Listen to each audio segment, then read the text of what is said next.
सभी भाइयों को इंडियन शेयर का नमस्कार। आज मैं आपके लिए लेकर आया हूँ HDMI केबल। ये ओरिजिनल HDMI केबल रहेगी। Tata Sky, Airtel, dish TV, Sun Direct सभी की मिक्स रहेगी। ये टोटल ओरिजिनल स्टॉक रहेगा, आप देख सकते हो। ये 2000 पीस का स्टॉक है फ़िलहाल मेरे पास। मैं आपको दिखा भी देता हूँ HDMI।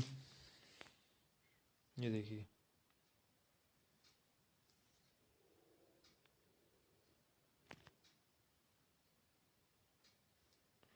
ये टोटल ओरिजिनल रहेगी।